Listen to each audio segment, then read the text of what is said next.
Hello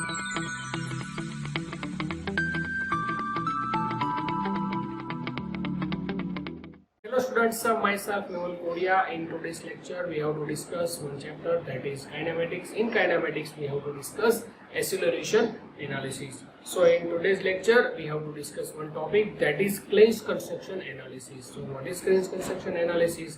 How to draw velocity diagram and acceleration diagram using Klein's construction. We have to discuss this thing in this lecture.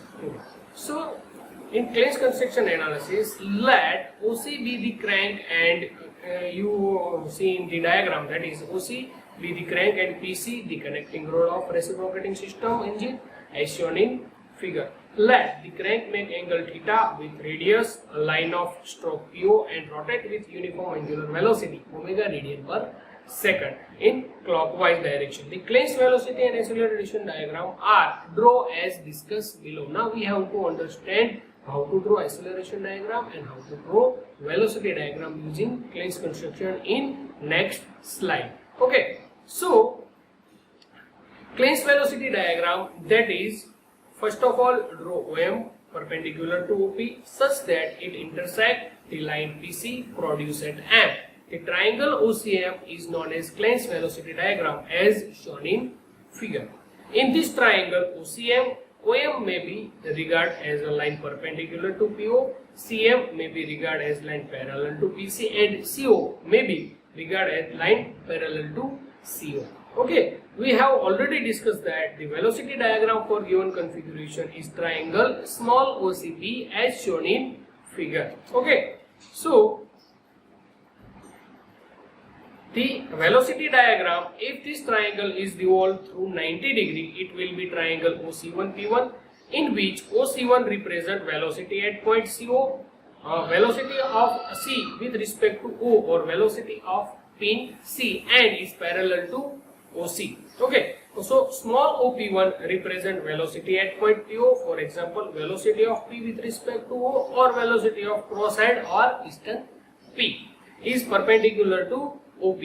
Now small C1P1 represent velocity at point PC, velocity of P with respect to C, and parallel to CP. Now a little consideration will show that the triangles small OC1P1 and capital OCM are similar. Therefore we can write that small OC1 upon OC is equal to small OP1 upon OM is equal to small C1P1 upon capital CM is equal to omega, where A is constant.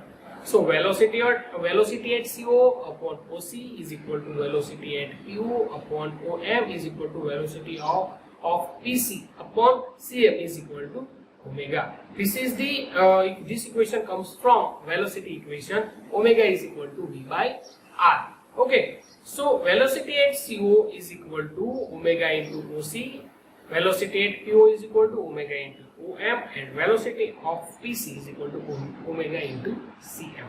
Okay, so thus we see that the drawing the Klein's velocity diagram, the velocity of various points may be obtained without drawing a separate velocity diagram. Okay.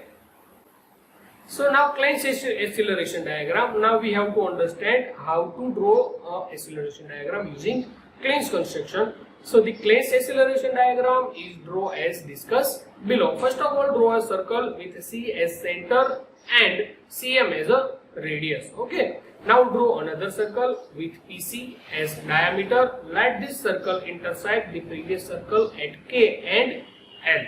Okay. So join KL and produce it to intersect PO at N, and let KL intersect PC at Q. This form the quadrilateral CQ&O, which is known as Klein's acceleration diagram as shown in figure. You can understand based on this diagram. Okay. Now Klein's acceleration diagram, we have already discussed that the acceleration diagram for the given configuration is shown in figure. We know that O dash C dash represent acceleration at CO, for example radial component of the acceleration of crank pin C with respect to O, and it's parallel to CO. Now C dash X represent acceleration at point PC, radial component of the acceleration of crosshead or piston P with respect to crank pin C and is parallel to CP or CQ as shown in figure. XP dash represent acceleration at point PC is tangential component of the acceleration of P with respect to C and is parallel to Qn because Qn is perpendicular to CQ, and O dash P dash represent acceleration at point PO, for example acceleration of P with respect to O or the acceleration of piston P, and it's parallel to PO or and O. Okay. Now in Klein's acceleration diagram, a little consideration will show that the quadrilateral O dash C dash X dash P dash based on figure is similar to quadrilateral CQ and O. Clear? Therefore, we can write O dash C dash upon OC, C dash X upon CQ, XP dash upon QN, O dash P dash upon NO is equal to omega square. Clear? This equation comes from based on the equation of relationship between velocity and acceleration. Okay, so acceleration at point CO upon OC is equal to acceleration at PC upon CQ is equal to tangential component PC upon Qn is equal to APO upon NO is equal to omega square. From this step we can write acceleration at CO is equal to omega square into OC, acceleration at PC is equal to omega square into CQ, and APC is equal to omega square Qn, and APO is equal to omega square NO. Clear? So this is from the velocity acceleration diagram. Thus we see that the drawing the Klein's construction diagram, the acceleration of various points may be obtained without drawing the separate acceleration diagram. Clear? So based on that we can draw the acceleration diagram. Clear? Thus we drawing by the Klein's construction, the acceleration of various points may be obtained without drawing the separate acceleration diagram. Clear? We can draw velocity diagram and acceleration diagram in same diagram using Klein's construction. Okay, so next lecture, in next topic we will discuss in our next lecture.